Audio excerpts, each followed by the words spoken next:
Bonjour les élèves, voici un exercice où il y a un problème de poser.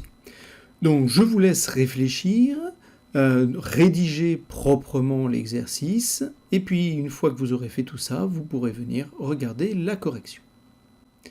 Alors dans cet exercice, on vous dit que Julien est en retard pour aller rejoindre ses amis. Il est donc en F, soit il traverse avec les passages piétons, puis il les rejoint en J, donc il fera 8 mètres et 15 mètres, soit il coupe au travers de la route. Ce n'est pas raisonnable parce qu'il va sortir du passage piéton, mais il va certainement gagner un peu de temps puisque la distance va être inférieure. Alors, on vous demande justement combien de temps va-t-il gagner si jamais il traverse directement en allant de F à J. Alors pour cela, nous allons devoir calculer bien évidemment la longueur FJ.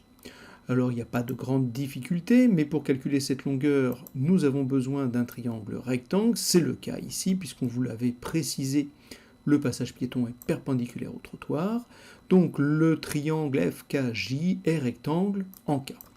On peut donc appliquer la propriété de Pythagore. L'égalité de Pythagore nous dit que l'hypoténuse au carré, FJ au carré, est égale à la somme des carrés des deux côtés de l'angle droit. On a donc l'égalité qui est là. On peut remplacer FK et KJ par leur valeur et on obtient que FJ au carré vaut 289. La longueur FJ est donc la racine carrée de ceci, ça fait 17 mètres exactement.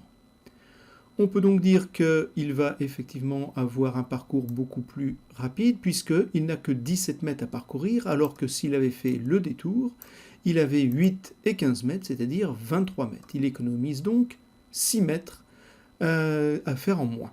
Alors maintenant, combien de temps cela est-il en moins ? Eh bien, vous savez qu'il met 9 secondes pour parcourir 10 mètres. La question est donc combien de secondes pour parcourir 6 mètres ? Vous pouvez faire, c'est pas nécessaire, mais on peut faire un petit tableau de proportionnalité. J'en ai fait un pour que tout le monde comprenne bien. Dans la première ligne, j'ai mis le temps. Dans la deuxième, j'ai mis la distance. Pour 9 secondes, on parcourt 10 mètres. On sait qu'il doit parcourir 6 mètres. J'ai posé X, le temps qu'il va mettre pour faire ces 6 mètres. Vous avez plusieurs méthodes pour résoudre ceci. On peut bien sûr faire le produit en croix. 9 fois 6 divisé par 10. On obtient 5,4 secondes. Il a donc mis 5,4 secondes de moins que s'il avait parcouru, s'il avait bien suivi le passage piéton. Est-ce qu'on peut considérer qu'il a gagné du temps ? Certes, mais il a pris des risques. Il ne faut donc bien évidemment pas faire ceci.